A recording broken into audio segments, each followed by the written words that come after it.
ਚਾਰ ਜ਼ਿਲਤਾਂ ਜਿਹੜੀਆਂ ਜਦੋਂ ਇਨਸਾਨ ਨੂੰ ਹਾਸਲ ਹੁੰਦੀਆਂ ਫਿਰ ਉਹ ਕਾਮਿਲ ਇਨਸਾਨ ਬਣਦਾ। ਇਹ ਗੱਲ ਮੈਂ ਕਰ ਰਿਹਾ, ਮਗਰ ਮੈਂ ਵੀ ਮਹਿਸੂਸ ਕਰਦਾ ਮੇਰਾ ਪੁਲਿਸ ਰਾਤ ਜਾਂ ਕਿਤੇ ਉਹ ਨਾ ਹੋਵੇ ਖੁਤਬਾ ਫਾਇਦੇ ਦੀ ਬਜਾਏ ਨੂੰ, ਮਗਰ ਇਹ ਤੋਂ ਬਗੈਰ ਚਾਰਾ ਨਹੀਂ। ਕਿੱਸਾ ਆਦਮ ਦੀ ਤੌਬਾ ਜਿਹੜੀ ਬਿਆਨ ਹੋਈ ਐਵੇਂ ਨਹੀਂ ਹੋਈ ਵੀ ਤੁਹਾਡਾ ਪਿਓ ਜੇ ਡਿੱਗਾ ਸੀ ਨਾ, ਤੇ ਡਿੱਗਣ ਮੈਂ ਪਹਿਲਾਂ ਵੀ ਰੋਕ ਸਕਦਾ ਸੀ ਵੀ ਆਦਮੇ ਕੰਮ ਨਾ ਕਰੀ, ਮਗਰ ਡਿੱਗਣ 'ਚ ਜੋ ਫਾਇਦਾ ਸੀ ਉਹ ਖੜੇ ਰਹਿਣ 'ਚ ਫਾਇਦਾ ਨਹੀਂ। ਜਦੋਂ ਡਿੱਗਾ ਔਰ ਫਿਰ ਤੌਬਾ ਕੀਤੀ, ਸੁਮਜ ਤਬਾਹ ਵਹਦਾ, ਅੱਗੇ ਨਿਰਾ ਆਦਮ ਸੀ, ਫਿਰ ਰੱਬ ਨੇ ਉਹਨੂੰ ਚੁਣ ਲਿਆ। ਲਫ਼ਜ਼ ਹੈ ਸੂਰਤ ਤੌਬਾ ਦੇ اللہ نے اس کو چن لیا، برگزیدہ کیتا اور انہوں ہدایت دیتی تے نبی بناتا، اگے نہ اچا درجہ پا گیا۔ ذلت کیڑی ہے؟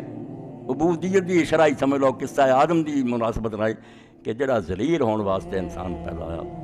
ذلت دے چار مرتبے اے میں نچوڑ کر کے دسن لگا، سمجھو عمر بھی آخر ہے، اور یہ نقطے بھی ایسے ابھی بیان تو رہ گئے تے اندیشہ بھی پھر شاید تو سنتے نہ ہوں۔ چار ذلتاں جڑیاں جدوں کٹھیاں ہوندیاں تے انسان پھر کامل انسان بن، پھر اس درجے تے پہنچ جاندا۔ یہ گناہ ایک ایسی شے ہے جڑی بغیر تو چارہ نہیں، اگر اس زہر تو بغیر وہ حاصل ہو سکتا نا چوتھا مرتبہ، اللہ نو بالکل پتہ سی تو روک بھی سکتا، انہیں کیوں برا کم ہون دینا، مگر وہ تو بغیر لبدا نہیں۔